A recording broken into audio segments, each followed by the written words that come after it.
नमस्कार. आपण 18व्या अध्यायाची प्रस्तावनाच पाहतो आहोत. आत्ता आपल्या मैत्रिणी जरी 10 श्लोक म्हटले तरी आपल्या अजून अध्यायाला सुरुवात व्हायची आहे. ती एवढी मोठी प्रस्तावना माऊलीजी केली आहे.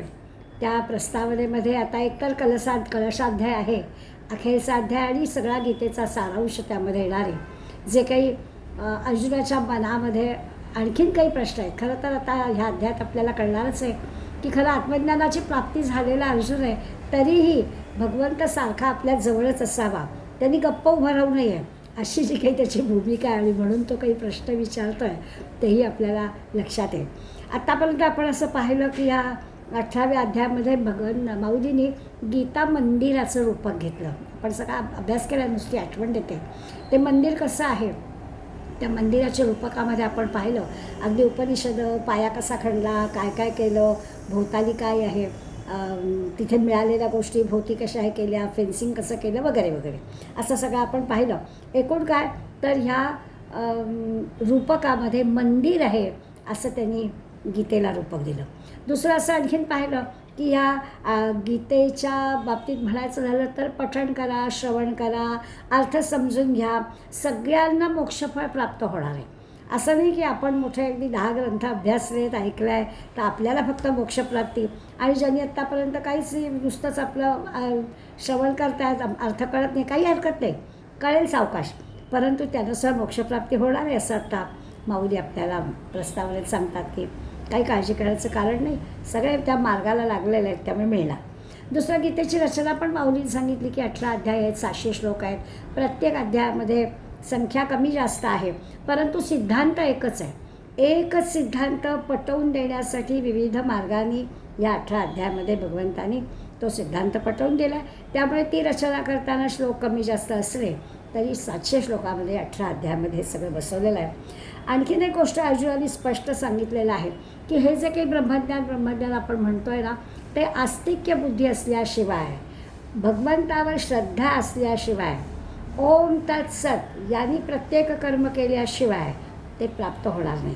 आपलं आत्मज्ञान, मोक्ष, मुक्ती राहू दे, निदान आपण रोज करत असलेलं कर्म चांगलं व्हावं, त्या कर्मामध्ये काही अडथळा येऊ नये, एवढी प्रामाणिक इच्छा आपली असते. आपण प्रापंचिक माणसं, साधी साधी गोष्टसुद्धा करताना कोणी 4 पाहुणे यायचे असले तरी स्वयंपाक नीट होऊ दे, सगळ्यांना आवडू दे, एवढं साधं कर्म आपलं असतं, ते कर्मसुद्धा नीट व्हावं अशी एक आस्तिक्य बुद्धी, भगवंताचा आपल्याला मदतीचा हात असावा, असा सगळा विचार जो करतो त्याचं कर्म चांगलं होतं असं स्पष्टपणानं माऊली आपल्याला सांगणार आहे.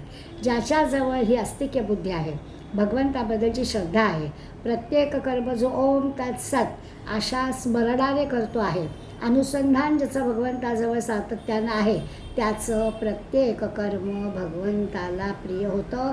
काही उणीव राहिली, आताच्या ओळ्यांमध्ये आजच्या पाहणार आहोत, काही कमतरता राहिली, काही उणीव राहिली, काही चूक झाली, ती चूकसुद्धा भगवंत दुरुस्त करतो आपल्याला कळायच्या आधी. आता हे आपल्याला सुद्धा अनेकदा अनुभव येतात, ते काही मी सांगायला नको, प्रत्येकाला हे अनुभव आहे की आपण काही ठरवलेलंच नाही तरी घडून जातं, आणि मग असं वाटतं अरे खरंच भगवंताचं आपल्याकडे लक्ष आहे, आपल्या मनातही नव्हतं तरी छान होऊन गेलं की, असा पण विचार माऊली आपल्याला ह्याच्यामध्ये सांगणार आहेत. आणि माऊलीने आपण मागच्या वेळेस ओव्या पाहिल्या आहेत, 63व्या ओळीपर्यंत आपण आलो आहे. त्यातल्या शेवटच्या 2-3 ओव्यामध्ये असं पाहिलं की असा जो आस्तिक्य बुद्धी असणारा आहे, जो भक्त आहे, ओम तत्सत अशाने प्रत्येक कर्म करतो आहे, त्याच्याबद्दल त्यांनी असं म्हटलं की असं न करणारा, त्यांनी किती यज्ञदान तप करो त्याचा काही उपयोग नाही. श्रद्धेशिवाय केलेल्या कर्माचा काही उपयोग, त्या कर्माला त्यांनी असंच म्हटलेलं आहे. 61वी ओवी आहे, ज्या भगिनी आपल्या ज्ञानेश्वरी सगळं पुस्तक घेऊन बसतात, त्यांनी 61व्या ओवीमध्ये पाहावं. ही ओवी मागच्या वेळेस आपली झाली आहे, आठवण फक्त करून देते की असं घडतं की सात्विक श्रद्धा असेल तर यज्ञदान तपक्रिया किंवा कुठलंही कर्म चांगलं होतं, पण ते नसताना काही भली कर्म करा, पुष्कळ दान करा, त्या काही यज्ञ करा, काहीही त्याचा उपयोग नाही, ते असंच होतं, व्यर्थ जातं असं सांगितलं. आणि मग हे जे काही भगवंताचं सांगणं अर्जुनाने ऐकलं ना, तर अर्जुन आनंदानं डोलू लागला. इतका आनंद, त्याला इतका आनंद झाला, म्हणजे आता खरं अद्वैत साधला आहे ना, तो एक आनंद आहे खरा म्हणजे. पण माऊली सांगतात की हा ऐकून देवाचं बोलू, हे भगवंताचं बोलणं ऐकलं आणि अर्जुना आलो डोलू, अर्जुनाला आनंदाचा डोलू आला. अर्जुनाला इतका आनंद झाला की आता आणखी काय मिळवायचं आहे, की आपल्या प्रत्येक कर्माला भगवंताची साथ आहे, आपल्या भगवंतावर आपली श्रद्धा आहे, त्यामुळे आता काही मिळवायचं नाही, आता सगळं मिळालं आहे असा एक भाव अंतःकरणात दाटून आला आहे आणि तो आनंदाने डोलू लागला आहे असं पण आपण पाहिलं. आता असं आहे की दुसरी बाजू जी आहे की नुसतीच कर्म करणारी मंडळी आहेत. आपण आपल्या सोयीसाठी त्यांना कर्मठ म्हणूया. कर्म करतात पण काही श्रद्धा वगैरे नाही आहे अशी मंडळी जी आहेत त्यांचं काय, हे तर आपल्याला कळलं की ज्यांची श्रद्धा आहे ते छानपैकी अगदी त्या भगवंतावर सगळा भार टाकायचा आणि मस्तपैकी आपल्याला हवं ते करायचं. बरोबर भगवंत सगळं आपल्याला हवं ते किंबहुना अधिक चांगलं आपण जे ठरवलं आहे तसं पण करतो. पण जे कर्मावर नुसतं कर्मठ आहेत, भगवंतावर श्रद्धा वगैरे त्यांची नाही आहे, तर त्यांना ह्या सगळ्यामध्ये कसं काय, म्हणजे त्यांना हे मोक्ष, मुक्ती, ब्रह्म, भगवंत, देव ह्या सगळ्या ज्या काही गोष्टी आहेत त्या सगळ्या कवी कल्पना वाटतात. ते म्हणतात की काय ठीक आहे ही अशी कर्मठ होईल, त्यांना काही ते असं देवाचं नाव घ्यावं वगैरे वगैरे असं काही वाटत नाही. अगदी कालच आम्ही समर्थ सिनेमा बघून आलो. त्यातला जो समर्थ नावाचा मुलगा आहे त्याचं असंच आहे, करतो आहे की तो सगळी कामं करतो आहे, शिकला सवरला आहे, मोठा झाला आहे, सगळीकडे यश मिळवलं आहे, पण ओम तत्सत भगवंताचं नाम नाही. आणि मग त्याचं काय पुढे होतं ते आपल्याला सगळ्यांना माहितीच आहे. एकूण काय अशा 63 ओव्यांपर्यंत आपण आलो की जो आनंदाचा डोलू का झाला, तर भगवंतावर श्रद्धा असणाऱ्याचं कर्म अत्यंत उत्तम होतं असं भगवंतानेच सांगितलं की माझ्यावर श्रद्धा आहे तर काळजी करायचं कारण नाही. आणि जे कर्मठ आहेत त्यांना विचारणं हे काही त्याला काय ह्या सगळ्या गोष्टी काय मोक्षफळ वगैरे काय आहे हे काय येणार, पण त्यांचं फक्त कर्मठपणं आहे, त्यांची भगवंतावर श्रद्धा वगैरे काही नाही आहे असा प्रकार केला.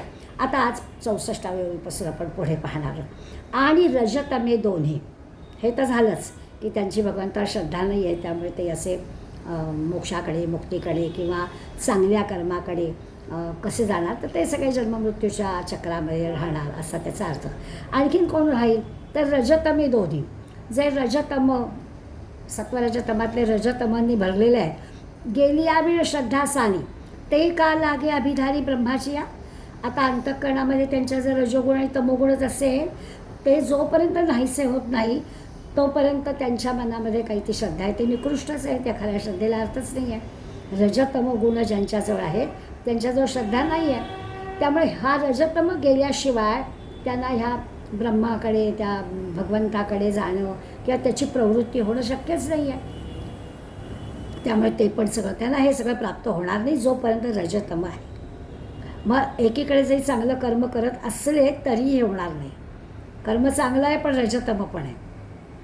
कदाचित माझं उदाहरण आवडणार नाही काही मैत्रिणीला, पण मला असं वाटतं की एकदा रजतम घालवायचं आहे ना. आता ह्या ओवीपाशी आलो की आपल्याला सगळं सत्वच आवडायला हवं, रजतम काढून टाकायला हवं, सत्वाच्याही पलीकडे आपल्याला जायला हवं असं जर माऊली वारंवार सांगतायत, तर मग जेव्हा असं आपल्याला ऐकायला मिळालं नाही. आम्ही काय करतो, आठवड्यातून एक दिवस आम्ही ज्ञानेश्वरीचा अभ्यास करतो, पण एक दिवस आम्ही पत्ते खेळतो.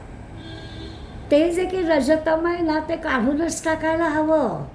मग ती प्रवृत्तीच होता का एक दिवस तरी का, असा विचार आपल्याला माऊली ह्या ओवीतून करायला सांगते की जोपर्यंत रजतम जात नाही तोपर्यंत ती जी काही थोडीफार श्रद्धा वाटते आहे आपल्याला आहे अशी, आठवड्यातून एकदा आम्ही करतो आहे ज्ञानेश्वरीचा अभ्यास, असं जे की आपल्याला वाटतं आहे ती श्रद्धा निकृष्ट आहे, कारण रजतम आपल्याकडे आहे अजून शिल्लक असा त्याचा अर्थ.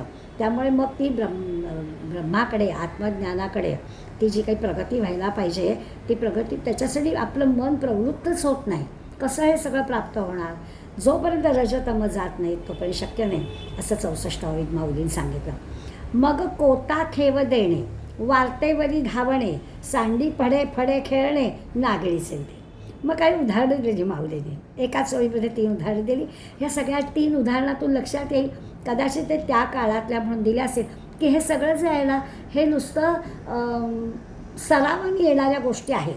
ते म्हणतात की कोता खेव देणे म्हणजे एखाद्या शस्त्राला आलिंगन देणं, म्हणजे एखादं बाण आहे तो किंवा पूर्वी असं जिभेला असा दाभण टोचून आरपार घालवायचा, स्वतःला काहीतरी जखम म्हणजे पायावरती असा भाला टोचायचा, तर हे काय आहे, ह्याला काही अर्थ नाही आहे. शस्त्राचं असं तीक्ष्ण गोष्टीला जवळ करणं हे काही चांगलं नाही. वार्तेवरील धावणे, दोरीवरून धावत जाणं, याचे खेळ असतात. त्या खेळामध्ये तो दोरीवर चालतो बॅलन्सिंग करत, तर ते जे दोरीवरलं चालणं आहे, किंवा सांडी फडे खेळणे नागिणीचे, किंवा नागिणीशी खेळणं. ते जसं डोलतं वाजायला लागल्यावर तसं त्याला त्या नागिणीला खेळणं, त्याच्याशी खेळणं. आता हे तिन्ही गोष्टी ज्या आहेत या सगळ्या कशा आहेत, तर यांनी ही असली कर्म श्रद्धांतकरणात ठेवून नाही होणार आहेत. नुसती भगवंताची श्रद्धा आहे ती असली कर्म करायची काही आवश्यकता नाही आहे, किंवा ही असली कर्म श्रद्धा नसलेली कर्म आहे असंच माऊलीला सांगायचं. अंतकाळ श्रद्धा असेल तर ही असली कर्म केली जाणार नाहीत. ही अशी कशाला कर्म करायचे. आता ह्या जेव्हा ओवीशी आपण येतो त्या माऊलींनी ह्या अशा प्रकारचं हे उदाहरणं दिली आहे. आणि अंतःकरणामध्ये श्रद्धा असणारी मंडळी ही अशी रजोगुणी तमोगुणी असणारी का करतात, मग त्या श्रद्धेला काही त्याचा उपयोग होत नाही असा त्याचा अर्थ होतो.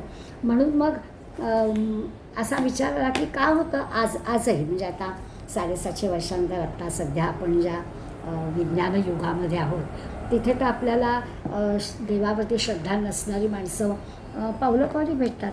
आपल्या या सगळ्या अभ्यासाच्या दृष्टीचं याच्या काय तुमचं चाललेलं असतं, एवढं काय तेच तर सांगितलेलं असतं असं पण आपल्याला ऐकायला यावं लागतं. तर असे पावलोपावली त्यांना पटवून देणं किंवा आपल्या तरुण पिढीला पटवून देणं ह्या गोष्टी आपल्याला खरंच अशक्य वाटतात. पण मागे आपण जेव्हा पुस्तकं वाचत होतो ना करोना काळामध्ये, तेव्हा आपण न्यायमूर्ती रामकेशव रानडेंचं अमृत ज्ञानेश्वरी नावाचं पुस्तक वाचलं होतं. तर ह्या 18व्या अध्यायाच्या या श्लोकाशी आल्यानंतर मला त्या पुस्तकाचं स्वाभाविकच स्मरण झालं. कारण न्यायमूर्ती रामकेशव रानडेंनी या अमृत ज्ञानेश्वरीमध्ये असं म्हटलं आहे की आम्ही मंडळी कशी आहोत माहिती आहे का, आम्हाला पाश्चात्य लोकांनी जर असं म्हटलं ना की ओम तत्सदनीच आपलं प्रत्येक कर्म करावं, भगवंताची श्रद्धा मनात ठेवून कर्म करावं, तर आम्ही कदाचित ऐकू. पण आम्ही आमच्या संतांनी किंवा आमच्या कोणी सांगितलेलं असेल तर आमचा एवढा विश्वास बसत नाही. म्हणून त्यांनी काय केलं, त्यांनी स्पष्ट सांगितलं की ईश्वरावर आपला विश्वास हवा असं माऊली जे इतक्या ठामपणानं सांगता आहेत. तर आपल्याकडे उच्च विद्या विभूषित लोकांनासुद्धा ईश्वरावर विश्वास ठेवायचा असं म्हणायचं झालं तर पाश्चात्य विद्वानांचा आधार द्यावा लागतो, तर त्यांची खात्री पटते. उच्च विद्या विभूषित मंडळींना असं वाटतं की आम्ही आमच्या कर्माने हे सगळं विद्या मिळवलेली आहे, याच्यात काही भगवंताचा वगैरे काही हात नाही आहे. पण जेव्हा आपण म्हणतो की एखादं चांगलं कर्म आपल्या हातून होतं तेव्हा ईश्वरी इच्छेशिवाय ते होत नाही. ईश्वरावर श्रद्धा ठेवली तर असं लक्षात येतं तरच आपलं होतं. आपल्याला समर्थांची ओवी सारखी आठवेल, सामर्थ्य चळवळीचे जो करील तयाचे, परंतु ते भगवंताचे अधिष्ठान पाहिजे असं आपण मानणारी आहोत. पण जी मंडळी हे मानत नाहीत किंवा एवढा विश्वास त्यांचा नाही, त्यांना ना पाश्चात्य तत्त्वज्ञानी लोकांची मतं सांगावी लागतात असं न्यायमूर्तींनीच म्हटलं. आणि न्यायमूर्तींनी अनेक पाश्चात्य लोकांची उदाहरणं आपल्याला दिली की भगवंतावर श्रद्धा असणारी, त्यांनी मान्य केलं की भगवंतावरती श्रद्धा असली तरच आपलं कर्म चांगलं होतं. त्याची यादीच त्यांनी आपल्याला दिली. मी मात्र त्यातलं मुळातलं पान वाचणार आहे, कारण या सगळ्या पाश्चात्य तत्त्वज्ञांची नावंसुद्धा आपल्याला माहिती नाही. त्यांचं वाङ्मय किंवा त्यांचं वाचन तर दूरच राहिलं, ते आपण केलेलं नाही.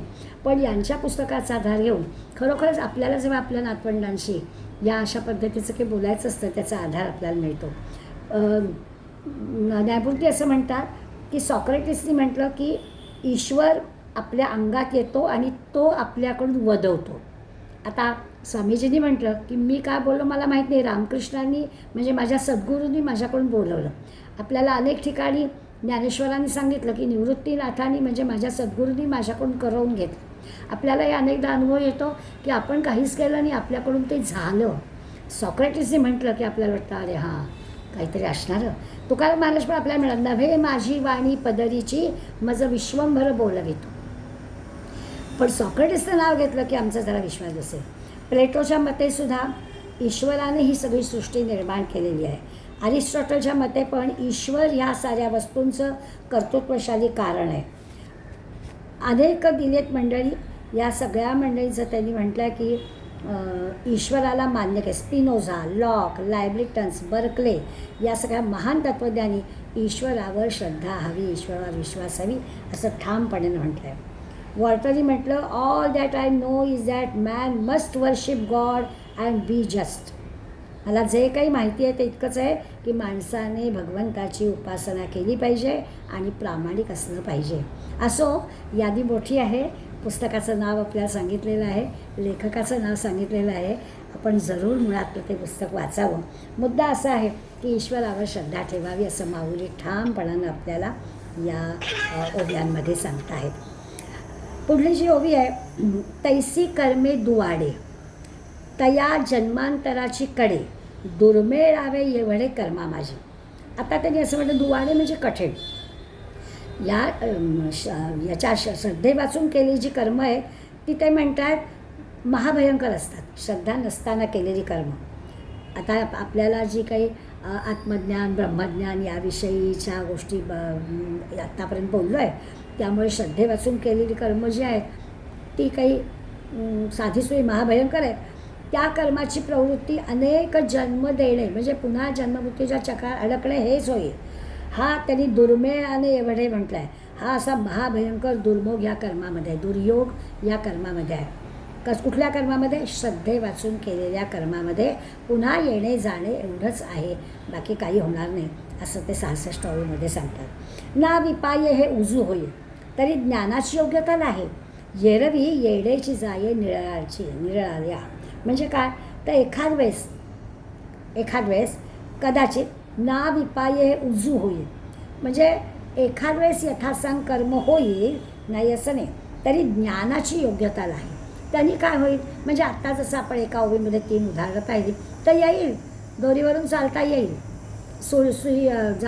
जिभेमध्ये दाभण पोचवता येईल, सरावानी काही काही गोष्टी कदाचित करता येतीलही, पण त्यांनी काही जन्ममृत्यूचं चक्र सुटत नाही. त्या कर्माला ज्ञानाची योग्यता प्राप्त होणार नाही. नाहीतर तेच काय होईल, तेच कारण अशा प्रकारचं काम केल्यामुळे नरकात जायला कारण होईल. त्यामुळे ह्याचा काहीच उपयोग नाही. अशा प्रकारची कर्मठ माणसाची जी कर्म आहेत, श्रद्धेशिवाय केलेली जी कर्म आहेत, ती अशी आपल्या आत्मज्ञानाच्या किंवा आपल्या प्रगतीच्या आड येणारी कर्म आहेत असं स्पष्टपणानं ते आपल्याला सांगतात. कर्मी हा ठायवरी आहाती बहुवा अवसरी आता कर्मठा कैवारी मोक्षाची. हे पुढल्या सगळं काय होतं, कर्म हा ठायवरी बहु अवसरी म्हणजे काही काही अडचण येतात. आपण काही कर्म ठरवलेलं आहे तर ते कर्म माझ्या हिमतीवर मी करीन असं म्हणणारे जे कर्मठ लोक आहेत त्यांच्यामध्ये सुद्धा काही अडचणी येतात. काय अडचणी येतात आपण असं म्हणूया की आता त्यावेळेचं कर्म असल्यामुळे त्यांनी आपलं म्हटलं की काही वेळेला ते जे मंत्र म्हटले जातात ते मंत्रामध्ये काही चूक होते, किंवा मंत्र आपल्यासाठी जे म्हणणारे आहेत त्या मंत्राकडे आपलं लक्ष राहत नाही, किंवा आत्मप्रसिद्धी आत्मप्रौढी ज्याला म्हणतो ती आत्मप्रौढी केली जाते की मी हा सगळा एवढा यज्ञ याग करतो आहे वगैरे वगैरे, किंवा त्या सगळ्या एकंदरीला आजच्या शब्दात बोलायचं जसं इव्हेंटचं स्वरूप येतं, नुसता समारंभ होतो. या अडचणी आहेत. म्हणजे कर्म करताना कर्मी हा ठायवरी आहाती बहुवा अडचणी, पुष्कळ अडचणीला ते कर्म चांगलं कर्म होण्यापर्यंतचं जे काही प्रगती व्हायला हवी त्यामध्ये खूप अडचणी येतात. आणि त्यामुळे आता कर्मठा कैवारी मोक्षाची आहे. त्यामुळे हा जो कर्मठ आहे सकाम कर्म करणारा, कर्मठ म्हणायचं किंवा सकाम कर्म काहीतरी हेतू मनात ठेवून कर्म करणारा, तो त्या मोक्षापर्यंत त्या मोक्षाच्या मार्गावर जाऊच शकत नाही. कारण त्याच्या एक तर ते सकाम करतो आहे आणि ते करताना असे काही काही अडथळे त्याच्यात येतातच, ते त्याला कळत सुद्धा नाहीत अडथळे येताना. आता हे तर वाचता वाचता आपल्या लक्षात येतं की बऱ्याचदा आपल्याकडे एखाद्या धार्मिक कार्यक्रमाला जेव्हा इव्हेंटचं स्वरूप येतं ना तेव्हा असंच मनात येतं की हे काय आहे, आपलं श्रीमंती दाखवण्यासाठी आहे का. आपल्याकडे मंगळागौरीचं व्रत असायचं, आता श्रावण महिना आहे, उद्याच मंगळवार आहे, आणि आपल्या पिढीपर्यंत आपण खरंच 5 वर्ष म्हणजे दरवर्षी 4 मंगळवार किंवा 5 मंगळवार आले तर 5ही मंगळवार एक मंगळवार आपण साजरा करू पहिल्या वर्षी आणि 5व्या वर्षी ठीक आहे, पण बाकी मंगळवारी पूजा आपण केली जायची. त्याला व्रत म्हणायचं, मंगळवाराचं व्रत. आणि असं केल्यावर ते व्रताचं उद्यापन म्हणायचं. इतके बदल झाले. पहिल्याच वर्षी उद्यापन, मग 5 वर्ष पूजा केलीच जात नाही. पहिल्या वर्षीचा मंगळागौर म्हणजे कार्यालय घेऊन तो इव्हेंट होतो. पूजा काय होते, पूजा कशी केली जाते, पूजेमध्ये किती लक्ष असतं, किती श्रद्धा असते, हा सगळा विचार करण्याचा विषय आहे. कारण इव्हेंटलाच महत्त्व आलेलं आहे. हे आता आपण दादांत पाहतो आहे, अनुभवतो आहे, असं सगळं होतं आहे. हेच अगदी माऊलीने आपल्याला सांगितलेलं आहे की असं जे की आहे हे सगळं त्या म्हणजे मुक्ती मोक्ष वगैरे तर दूरच राहिले, पण हे कर्मसुद्धा ते सकाम कर्म किंवा कर्मठपणानं किंवा इव्हेंट म्हणून केलं जाणारं कर्म भगवंताला मान्य होणारं नाही. तरी फिटो कर्माचा पांगू की जो अवघाची त्यागू आदरी जो अव्यंगू संन्यासो हा. आता इथे ह्या पहिल्यांदाच आपला जो 18व्या अध्यायाचा विषय असणार आहे त्याग आणि संन्यास, 17व्या अध्यायाच्या अखेरीला अर्जुनाने प्रश्न भगवंताला विचारला आहे की मला ह्याच्या संबंधित सांग.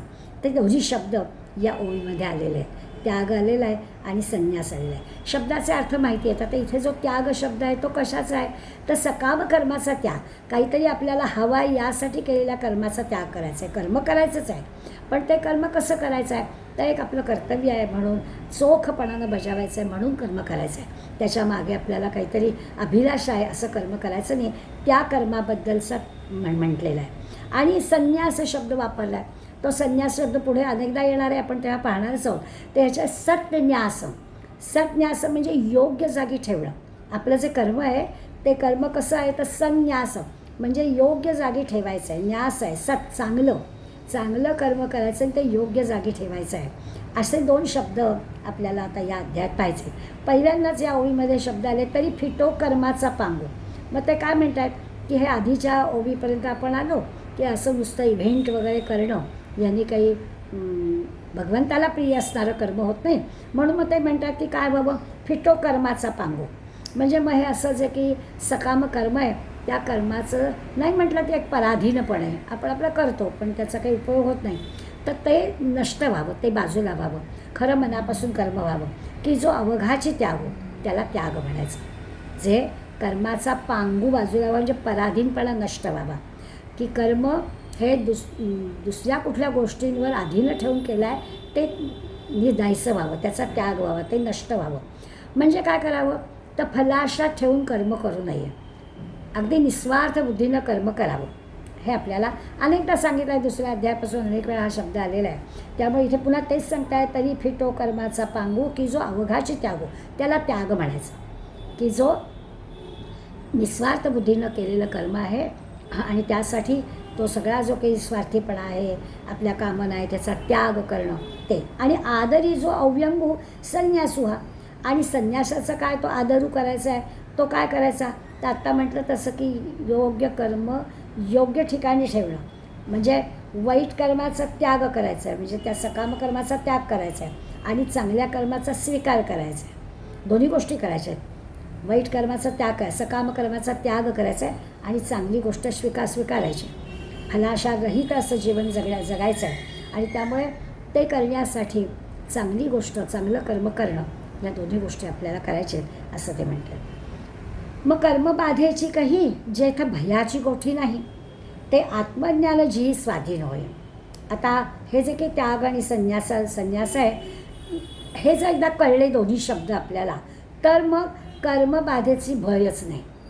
मग आपण जे कर्म करू ते कसं होईल याची चिंताच करायचं कारण नाही. ज्याला त्याग शब्द कळला आहे आणि संन्यास शब्द कळलेला आहे त्याला आपण करत असलेल्या कर्माबद्दल काळजी करायचं कारणच नाही, काही धोकाच नाही आहे. कर्मबाधेची काही जेथं भयाची गोठी नाही ते आत्मज्ञान जी स्वाधीन होय, म्हणजे मग जन्ममृत्यूचं भयही नाही, आपोआप त्या आत्मज्ञानाची प्राप्ती होणारच आहे.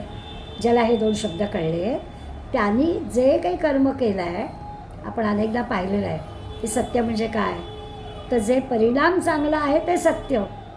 मग भगवंताच्या बाबतीत आपण म्हटलेलं आहे की यांनी असं म्हटलं की मी कधी खोटं बोललो असलो तर, म्हणजे कधीच हा खोटं बोललेला नाही आहे.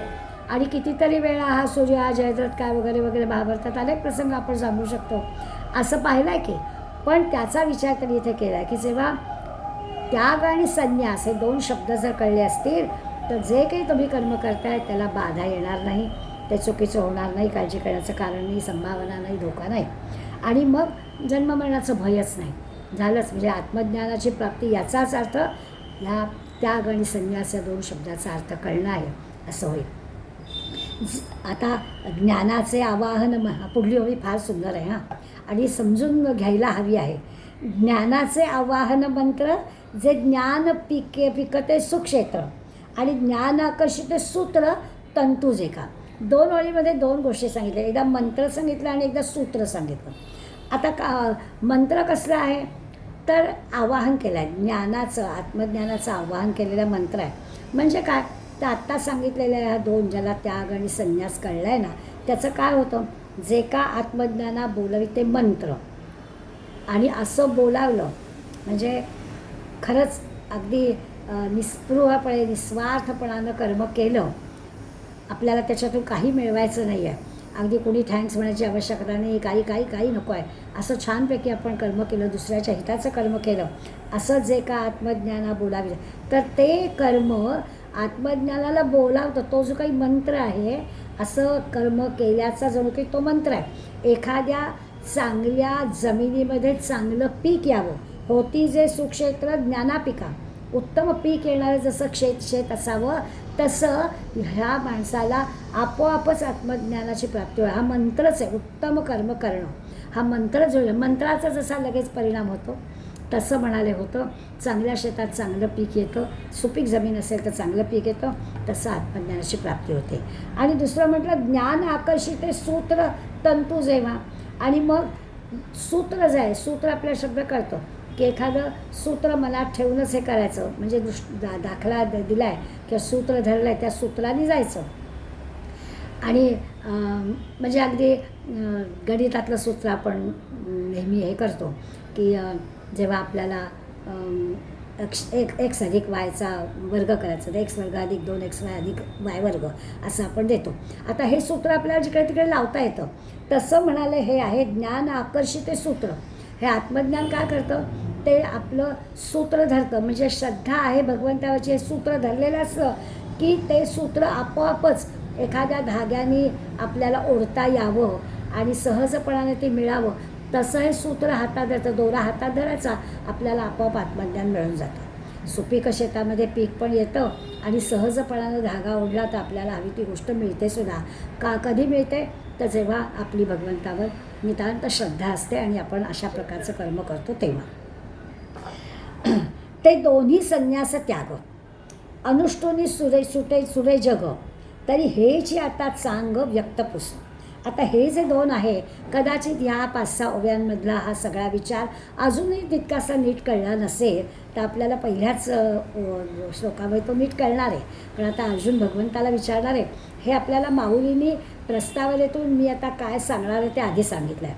त्यामुळे कदाचित माऊलींच्या या सगळ्या शब्दातून आपल्याला अर्थप्रचिती झाली असेल नसेल, पण आता आणखीन होईल. ते म्हणतात दोन्ही संन्यास त्याग, हा जो कर्मसन्यास आहे आणि कर्मफल त्याग आहे. अनुष्ठुनी सुटे जग, तरी हेची आता चांग व्यक्त पुस. म्हणजे दोनही मार्गांचं हे अनुष्ठान करून काय करावं तर बंधनातून मोकळं व्हावं, ही खरं म्हणजे इच्छा आहे. मनात इच्छा काय आहे तर आता कर्मबंधनात अडकायचं नाही आहे. याकरता हा जो काही विषय आहे तो आता व्यक्त पुसो. अगदी देवालाच विचारतो की मला आता कशात अडकायचं नाही आहे, तर त्याच्यात काय करायचं ते तुम्हाला सांग, असा चांगल्या रीतीने मला हा विषय समजावा. हे नेमकं काय आहे ते मला त्याग आणि संन्यास कळावा. खरं म्हणजे अर्जुनाला कळलं आहे पण तरी आता तो विचारणार आहे आणि पुन्हा म्हणतो आहे चांगल्या रीतीनं कळावं म्हणून मी व्यक्त पुसू. आता ते व्यक्त होतो म्हणजे स्पष्टच विचारतो. ऐसे म्हणून पार्थे त्याग संन्यास व्यवस्थे रूप होवावया जेथे प्रश्न केला. मग असा अर्जुनाने मनात धरलं आणि ह्या त्याग संन्यासाच्या संन्यासी लक्षणं काय आहे त्याची नेमकी स्पष्टता करण्यासाठी त्यांनी प्रश्न विचारला. आता म्हणजे आपल्या ह्या दोन्ही गोष्टींमधला मला नीट फरक समजून सांग, त्याग म्हणजे काय आणि संन्यास म्हणजे काय, असं रूप होवाय ते प्रश्न केला. आणि असा प्रश्न भगवंताला अर्जुनाने विचारला. तेथ प्रत्युत्तरे बोली श्रीकृष्ण जे चावळिली, तया व्यक्ती झाली अष्टादशा. आता या संदर्भात जे काही त्याला उत्तर द्यायचं आहे भगवंताला, अर्जुनाने विचारलेल्या प्रश्नाला जे उत्तर द्यायचं आहे आणि भगवंतांनी जे उत्तर दिलेलं आहे त्याच्यासाठी 18वा अध्याय आहे, ज्याला आपण कळसाध्याय म्हटलं. हे जे काही त्याग आणि संन्यास या दोन गोष्टींचा उलगडा नीट करून दे असं जे काही भगवंत अर्जुन विचारतो आहे त्याचं उत्तर म्हणजे 18वा अध्याय आहे. तर या व्यक्ती झाली अष्टादशा, असं त्याचा 18वा अध्याय प्रगट झाला, व्यक्त झाला म्हणजे प्रगट झाला. एवं जन्यजनक भावे अध्यायाते प्रसवे, आता ऐका बरवे पुसिले जे. हा जो आहे ना हा जन्यजनक भाव आहे. म्हणजे आज वडिलांनी मुलाला पुन्हा त्यांनी आपल्या मुलाला असा जो संबंध आहे वडील आणि मुलगा, असं ह्या एका अध्यायामध्ये प्रश्न विचारला, दुसऱ्या अध्यायात उत्तर, त्याच्यात अखेरच्या भागात प्रश्न विचारला, लगेच तिसऱ्या अध्यायात उत्तर, असं भगवंतानी केलेलं आहे. अर्जुनाला सांगावं, मग अर्जुनाच्या मनातला प्रश्न अर्जुनाने विचारावा, पुढल्या त्याचं उत्तर, असं दुसऱ्या अध्यायाला प्रसवणं, एकातून दुसऱ्याला प्रसवणं. एवं जन्यजनक भावे अध्यायो अध्यायाते प्रसवे, आता ऐका बरवे पुसिले जे, असं विचारलं आहे. हे आता तुम्ही चांगल्या रीतीने ऐका. 17व्या अध्यायात विचारलं आहे, 18व्या अध्यायात उत्तर दिलं आहे, ते आता तुम्ही ऐका. तरी पांडुकुमारे तेणे देवाचे सरते बोलणे, जाणोनी अंतःकरणे कानी घेतली. आता म्हटलं आहे पंडुकुमारे, काय झालं, ह्या अर्जुनाला पंडुकुमार म्हटलं आहे. या पंडूच्या मुलाने म्हणजे अर्जुनाने या 17व्या अध्यायात सरते, देवाचे सरते बोलणे, देवाचं बोलणं जरा संपत आलं 17व्या अध्यायातलं, तर जाणून अंतःकरणे काय झालं, त्याच्या लक्षात आलं की आता देवाचं बोलणं संपत आहे आणि आता यापुढे देव काही बोलणार नाहीत का, सांगणार नाहीत का, अशी मनात शंका आली, थोडी मनात खिन्नता आली की आता देवानी आवडतं घेतलं का काय, संपलं का काय, हे ओळखलं. आणि ती शंका त्याच्या मनात, अर्जुनाच्या मनात उत्पन्न झाली की आता देव पुढे काय बोलणार, संपलं का काय विषय. येरवी तत्वाविषयी भला तो निश्चित असे कीर झाला, परी देवोर आहे उगला ते सावे ना. काय गंमत आहे बघा. 77वीमध्ये माऊली आपल्याला असं सांगतायत, एरवी तत्वाविषयी भला तो निश्चित असे कीर झाला. खरं तर अर्जुनाला सगळं तत्त्वज्ञान कळलं आहे, जो काही गीतेचा सिद्धांत सांगितलेला आहे तो कळला, आत्मज्ञानाची प्राप्ती झाली आहे, भगवंत भक्त अद्वैत साधलेलं आहे, सगळं झालं आहे. परिदेवोर आहे उगला ते साहवेना, उगला, पण देव नुसताच उभा राहिला गप्प न बोलता, ते काही अर्जुनाला बरं वाटेना, ते काही त्याला सहन होईना की हे काय झालं. ब्रह्मतत्वाविषयी सगळं झालं आहे, कळलं आहे, आता तो अनुभव पण त्याला आलेला आहे, त्यामुळे आता खरं म्हणजे काही विचारायचं नाही आहे, पण असा गप्प बसून कसं चालेल, यांनी बोललं पाहिजे. मग उदाहरण देतात माऊली लगेच दृष्टांत, वत्स घालया ही वरी धेनू न वचावी दुरी, अनन्य प्रीतीची परी ऐसी आहे. हे अनन्य प्रेम कसं असतं भगवंताचं आणि अर्जुनाचं, हे अनन्य प्रेम कसं आहे तर म्हणतात काय होतं, वासरू वत्स घालयावरी, दूध पिऊन झालेलं असतं वासराचं, अगदी पोट भरलेलं आहे, तृप्त झालेलं आहे, पण तरी गायीनं आपल्यापासून दूर जाऊ नये. त्या गोमातेनं, त्याच्या आईनं त्या वासराला आई दूर गेलेलं मान्य नाही आहे. आणि म्हणून हा जो काही गाई वासराचा प्रेमाचा प्रकार आहे ना, तसं या भगवंताचं आणि अर्जुनाचं आहे की खरोखर ही अनन्य प्रीती आहे की तो जवळ राहावा. आणि मग जवळ राहायला काहीतरी प्रश्न विचारले तर तो राहिला, नाही तर झालं. त्यात पुढे आपल्याला येणार आहे की त्यांनी आपलं आवर्त घेतलं, पोथी जशी पुराण संपल्यावर आवरावी तसं गीतेचं सगळं आवर्त घेतलं का काय, तर तसं नाही. म्हणून अर्जुनाने हे अनन्य प्रीतीचं लक्षण म्हणून अर्जुनाने भगवंताला असा प्रश्न विचारला. तेडे काजेवी नाही बोलावे, ते देखील तरी पाहावे, भोगिता चाड दुणावे पर्यंत या ठाई. ज्याच्यावर आपलं प्रेम असतं ना, त्या प्रेमाच्या गोष्टी कशा असतात की आवडती व्यक्ती आहे, ज्याच्यावर आपलं प्रेम आहे, कारण नसतानाही आपण बोलावतो, त्याला बघायला बरं वाटतं, त्याच्याशी बोलायला बरं वाटतं, एकदा पाहिलं तरी पुन्हा पुन्हा पाहावंसं वाटतं. काजेवी नाही बोलाणे, काही कारण नाही आहे तरी पण बोलवावं, ते देखील तरी पाहावे, आता झालं आहे खरं म्हणजे, पण पुन्हा पुन्हा पाहावं असं वाटतं. भोगिता चाड दुणावे पर्यंताटाई. आणि असं त्याचं जे सान्निध्य आहे, आपल्या प्रिय असणाऱ्या व्यक्तीचं सान्निध्य कितीही जरी भोगलं तरी पुन्हा पुन्हा भोगावं, पुन्हा पुन्हा पाहावं असं वाटतं. तो जो अनन्य भाव आहे तो अर्जुनाच्या अंतःकरणात आहे. ते जे भगवंताबद्दलचं ते प्रेम आहे, त्यामुळे तो पुन्हा पुन्हा, आणि असं केल्याने काय होतं, त्या आवडत्या व्यक्तीविषयीचं जे प्रेम आहे ना, ते अधिक दुडावतं पुन्हा पुन्हा भेटीचा योग आल्यावर. ऐसी प्रेमाची हे जाती आणि पार्थ तवतेची मूर्ती, म्हणून करू आहे खंती उघेपणाची. आणि म्हणून काय होतं, ही भगवंताच्या आणि अर्जुनाच्या प्रेमाची जातच कशी आहे, मुळात अर्जुन प्रेमाची मूर्ती आहे आणि पार्थ तवतेची मूर्ती. भगवंताचं पण अर्जुनावर प्रेम आहे, अर्जुनाचं पण भगवंतावर प्रेम आहे, प्रत्यक्ष अगदी प्रेममूर्तीच म्हणायला वास आहे. आणि त्यामुळे देवाचं हे असं उगं बसणं, गप्प बसणं, हे त्याला खंत आणणारं, दुःख आणणारं होतं, ते स्वाभाविकच आहे. त्यामुळे तो बोलतो आहे.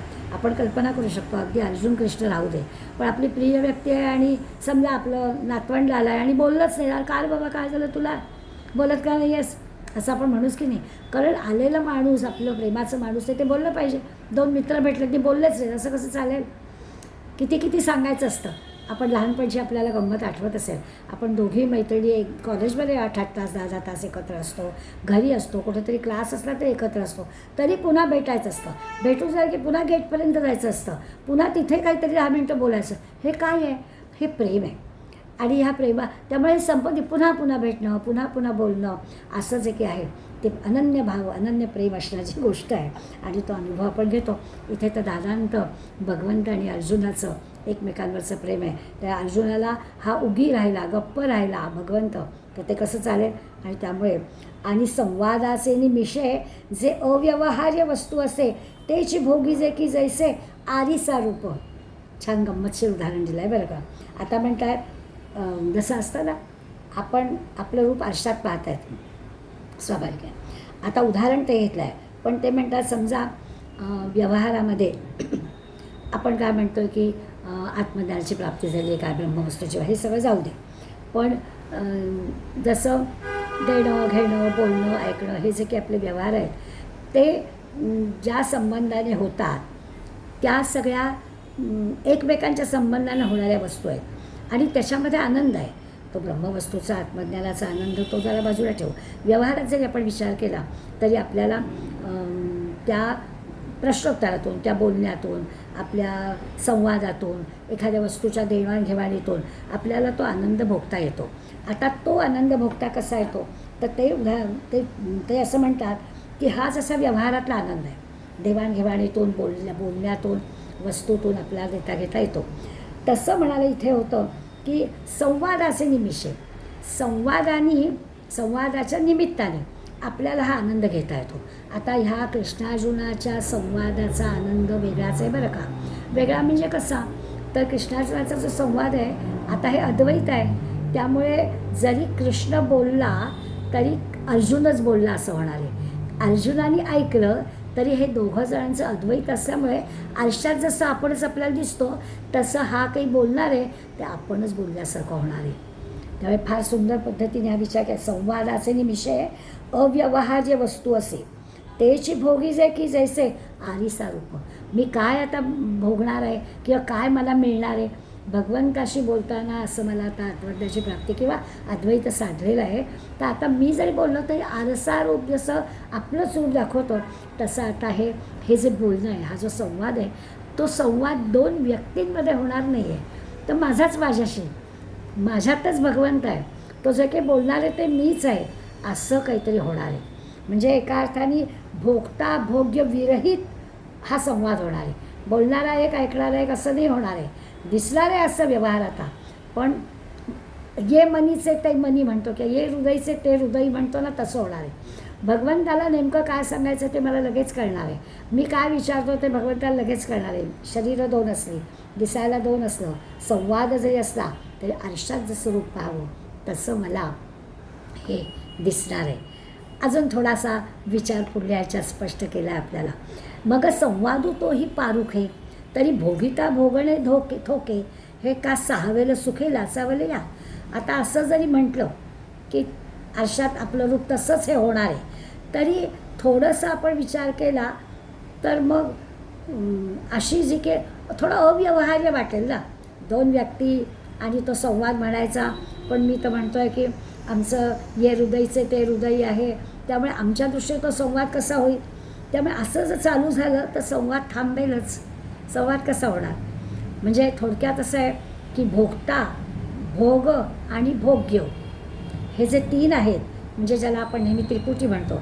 आता इथे भगवंत आहे, अर्जुन आहे, भोगता आहे, ते आणि जे काही बोलणं होणार आहे तो संवाद आहे. हे सगळं थांबूनच जाईल, कारण त्रिपुटी एकच आहे सगळं. त्यामुळे बोलायचं काय, सांगणारा कोण आणि ऐकणारं कोण हे सगळं एकच आहे. आणि त्यामुळे हा ब्रह्मानंदाचा जो आनंद घ्यायचा आहे ना, तो घेताच नाही येणार. द्वैतामध्ये आनंद घेता येईल. भगवंत आणि मी असे वेगळे दिसलो तर मला आनंद घेता येईल. तो काय सांगेल ते मी आनंदाने ऐकेल. परंतु जेव्हा अशी त्रिपुटी होईल, हे जेव्हा ऐक्य होऊन जाईल, तेव्हा संवाद कसला आला आहे तो संवाद बंदच पडेल. आणि मग कसं काय हे जमणार? मग तो आनंद, बरं तो आनंदाला लाचावलेला आहे अर्जुन, भगवंताने काहीतरी सांगावं आणि त्याचा आनंद घ्यावा असं त्याला वाटतं आहे. हे का सहावेलं सुख आहे? लाचावले या सुखाला लाचावलेला अर्जुन, भगवंताच्या ह्या सांगण्याच्या आनंदाला सुखावलेला जो अर्जुन आहे, तो कसा काय हे सहन करेल? हे सुखापासून हात दूर कसा राहील? त्यामुळे ते चालणार नाही. या लागी त्याग संन्यास पुसावयाचे घेऊन मीस, मग उपलविले दुस गीतेचे ते. आणि म्हणून नाटक केलं आहे. आणि हे असं सांगणं संपलं म्हणून मग काय केलं भगवंतानी? कदाचित गीतेचं आवर्त घेतलं, वस्त्रात गुंडाळून घेतलं, उपलविसे दुस गीतेचे ते. आणि म्हणून मग ह्या निमित्ताने भगवंतानी गीतेचं हे बंद करू नये, सांगणं बंद करू नये, म्हणून मग त्यांनी हे विचाराचं एक निमित्त केलं, त्यागाचं आणि संन्यासाचं. आणि ते स्वरूप मला सांगा असं म्हटलं. या लागी त्याग संन्यास पुसावयाचे घेऊन मीस. आपलं कारण काढलं, नाही तो संवादच थांबेल आणि संवाद थांबवून चालणार, तो किती आनंद घेतो आहे मी. त्यामुळे तो संवाद व्हायला हवा, म्हणून मग हा प्रश्न विचारला, हे निमित्त केलं. आणि उपलविले दुस गीतेचे ते. आणि गीतेवरचं ते वस्त्र जे गुंडाळून ठेवणार होते, आता ती वस्त्राची घडी पुन्हा वेगळी केली. गीतारूपी वस्त्र आहे, त्यामुळे गीता आता पुन्हा सांगायला सुरुवात झाली. 17व्या अध्यायात खरं सांगून झालं, त्यामुळे आता गीता गुंडाळली होती, पण नाही. आता अर्जुन परत प्रश्न विचारतो आहे. 18वा अध्याय नो हे एकाध्यायी गीताची आहे. 18वा अध्याय नाही हा, ही एकाध्यायी गीता आहे, कलशाध्याय आहे. त्यामुळे आता एकाच या अध्यायामध्ये जे वासुरूची गाय दुहे ते विळू कैसा काय असा 18वा अध्याय नाही आहे, एका अध्यायाची अशी ही संक्षिप्त असणारी गीता आहे. आणि मग ही गीता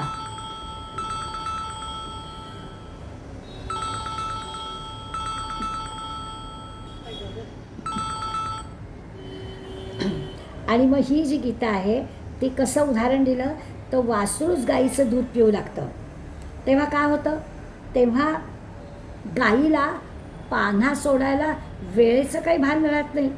याच वेळेला वगैरे तो काही विचार कधी, वेळाचा संबंधच नाही आहे, वेळ अवेळ नाहीच तिला. जे वासरूची गाय दुहे ते वेळू काय असा, त्याला काय वेळ अवेळीचा प्रश्न आहे का?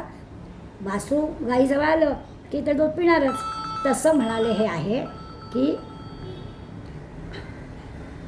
18वा अध्याय हा कसा, तर एका अध्यायाची ही संक्षिप्त गीता आहे. मी आलेलो आहे भगवंताकडे, त्यामुळे आता माझी इच्छा तो पूर्ण करणारच, त्यामुळे ह्याला वेळेचा प्रश्नच नाही. आणि मग 18व्या अध्यायात सुरू झाला. तैसी संपता अवसरी गीता आदरवली माघारी, स्वामी भृत्याचा न करी संवादू काही. तसं गीता संपवण्याच्या वेळेला, संपता अवसरी, त्या अवसरी म्हणजे वेळी, गीता आदरवली माघारी, त्या भगवंताकडून पुन्हा आरंभ करवला अर्जुनाने. पुन्हा एकदा भगवंताला सांगायला सांगितलं. आणि हा देवाचा आणि भक्ताचा संबंध काय, स्वामी भृत्याचा न कधी संवादू काही. आता तो घडवून नाही काढणार असं कसं होईल? हे काही आश्चर्य आहे का? होणारच. गाईच्या जवळ वासरू आल्यावर दूध पिणारच, वेळा काळाचा प्रश्नच येत नाही. तसं अर्जुनाने इच्छा व्यक्त केली आणि भगवंताकडून पुन्हा गीता ऐकायचे म्हटल्यावर हा जो काही विषय त्यांनी दिला आहे त्यागाचा आणि संन्यासाचा, ते काही भगवंत सांगितल्याशिवाय राहणार का? त्यामुळे सांगणारच, यात आश्चर्य ते काय. पण हे असो ऐसे अर्जुने पुसी जात असे म्हणे विनंती विश्वेशे अविरारी जो. पण आता हे सगळं वर्णन असू दे, माऊली सांगतात थोडक्यात असं आहे की अर्जुनाने या अध्यायामध्ये प्रश्न विचारला आहे आणि तो म्हणाला आहे की माझी विनंती ऐका. म्हणे विनंती विश्वेशे अवधारी, विश्वेश्वरा माझी विनंती ऐका. आणि अर्जुन उवाच, 18व्या अध्यायाची सुरुवात अर्जुनाने केली आहे. प्रश्न विचारतोय, संन्यासस्य महाबाहो तत्त्वमिच्छामि वेदितुं त्यागस्य च ऋषिकेश पृथक् केशी निषूदन. अर्जुनाने प्रश्न विचारला पहिल्या श्लोकामध्ये आणि भगवंताबद्दल किती किती बोलावं असं त्याला झालं. महाभाव, ऋषिकेश, केशी निषूदन, 3 भगवंतासाठी त्यांनी विशेषणं वापरली. अर्जुन बोलतो आहे आणि असं होतं ना की प्रेमाच्या माणसाला आपण किती किती नावाने हाका मारतो, तसं तो सांगतो आहे. महाभाव पण म्हटलं, ऋषिकेश पण म्हटलं, केशी निषूदन पण म्हटलं. आणि संन्यास आणि त्याग, संन्यासस्य महाबाहो संन्यासस्य त्यागस्य, म्हणजे संन्यास आणि त्याग यांचं तत्त्व पृथक म्हणजे वेगळं वेगळं करून मला सांग. आणि ते नुसतं सांग नाही, वेदितुम इच्छामी, म्हणजे मला जाणण्याची इच्छा आहे. संन्यासस्य महाभावो तत्त्वमिच्छामि वेदितुम. मला जाणण्याची इच्छा आहे. हे जे काही तत्त्व आहे संन्यास, आणि वेगळं वेगळं सांग, एकदम सांगू नको, मला समजेल असं हळूहळू सांग. आता या श्लोकाचा जर आपण विचार केला तर अर्जुनाच्या प्रश्न विचारण्यामध्ये अत्यंत नम्रता आहे. म्हणजे खरं म्हणजे अर्जुनाच्या अंतःकरणामध्ये इतका सद्भाव आहे. आपण नेहमीच अर्जुन म्हटलं की जी काही रुजुता, आर्जवता आहे, अत्यंत नम्र आहे, विनयाने प्रत्येक गोष्ट विचारतो आहे, किंचितही त्याच्या विचारण्यामध्ये अहंकार नाही आहे. बरं, तसं भगवंताबद्दलचा शिष्यभाव आहे त्याच्या मनामध्ये, इतकी जवळीक आहे. आत्ता आपण पाहिलं प्रस्तावनेच्या ओव्यांमध्ये की त्या जवळिकेमुळे ते सगळं आहे. बरं, तसं म्हटलं तर संकोच नाही आहे विचारण्याला. भगवंताचं इतकं प्रेम आहे, प्रामाणिक जिज्ञासा ज्याला म्हणतो तशी अर्जुनाजवळ आहे. असं सगळं या श्लोकामध्ये त्याची जी पद्धती आहे विचारण्याची त्याच्यातून आपल्या लक्षात येतं. अनेकदा असं भगवंतानी यापूर्वी पण 17 अध्यायामध्ये भगवंताला अर्जुनाने महाबाहो म्हटलेलं आहे. पण या श्लोकामध्ये महाबाहो म्हटलं आहे म्हणजे पुन्हा एकदा तू महापराक्रमी आहेस, असे तुझे बाहू चांगले बळकट आहे, हे पुन्हा आत्ता सांगितलेलं आहे.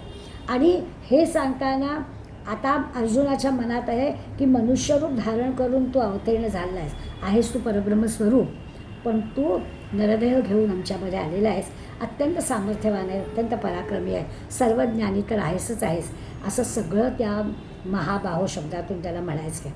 आणि आता त्याला सांगतो आहे की तू असा जो काय आहेस तर आम्हाला मला याचं तत्त्व असं पृथक पृथक नीट सांग, समजून सांग, असं मला ते समजून घ्यायचं आहे, जाण्याची इच्छा आहे. ऋषिकेश शब्द पण आपल्याला यापूर्वी गेलेला आहे.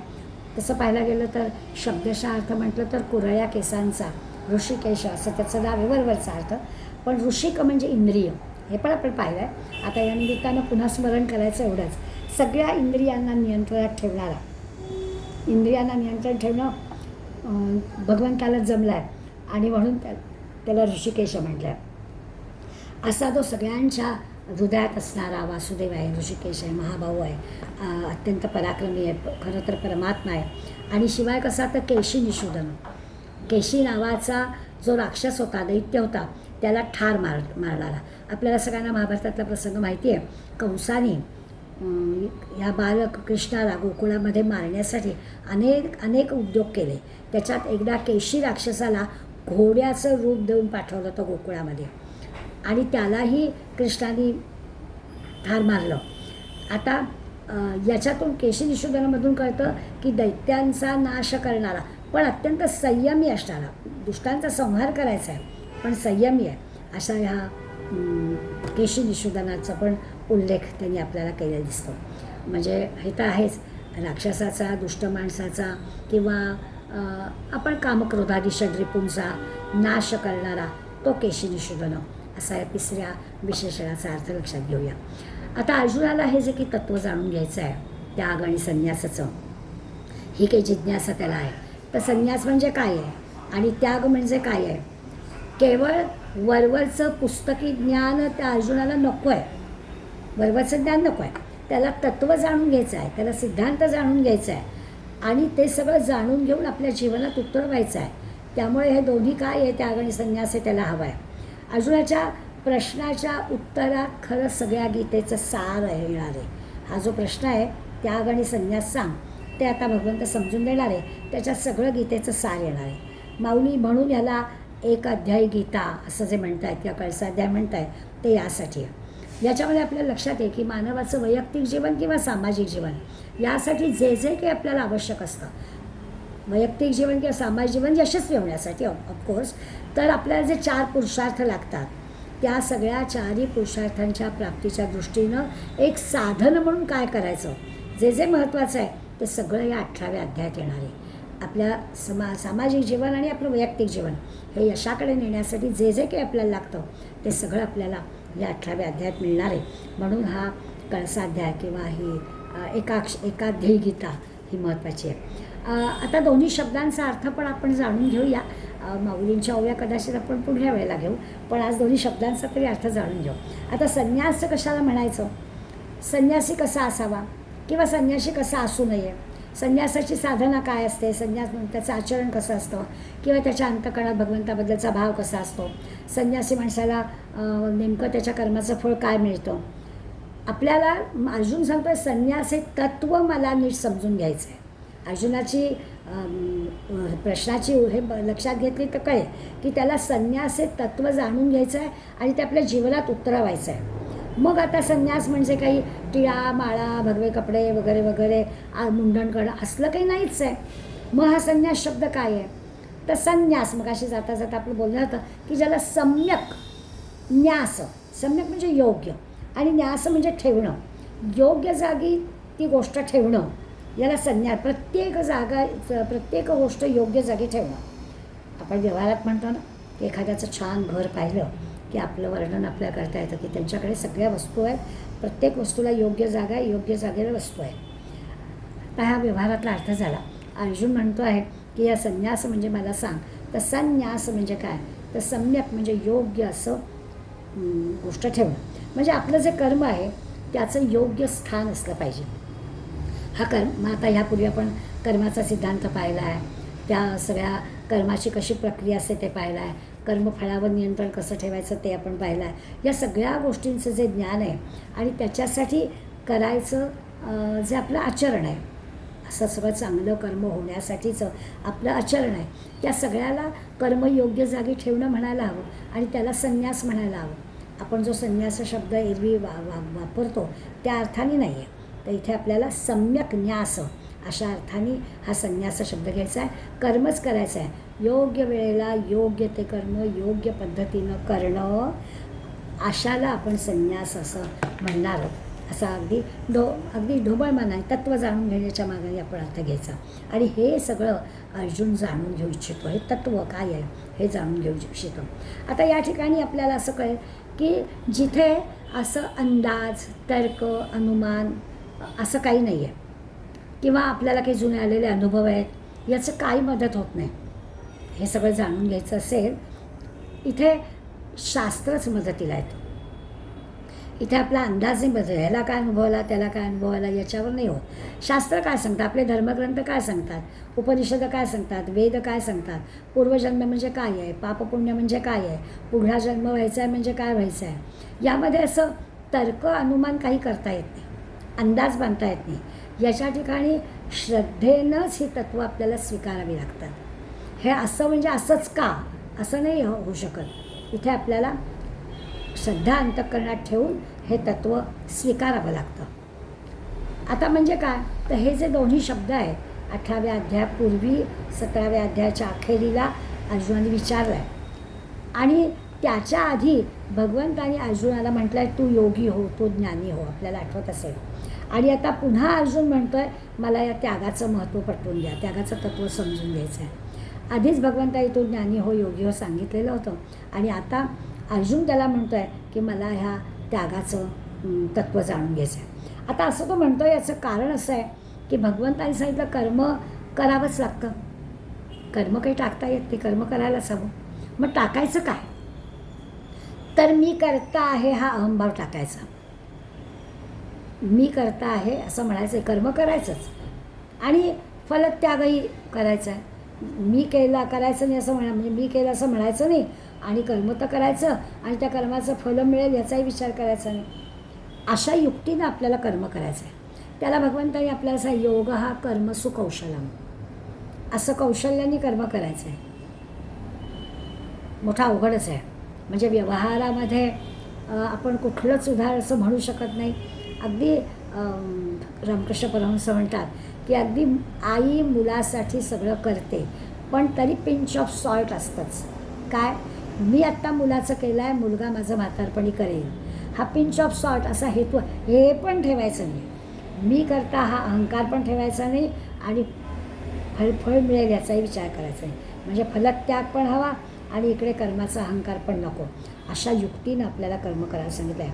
त्यासाठी काय काय करायचं तर त्यासाठी संगम त्यक्त्वा सांगून झालेलं आहे भगवंताने अर्जुनाला की सगळ्याचा संग, दृश्य जगातल्या सगळ्या गोष्टीचा संग सोडून द्यायचा.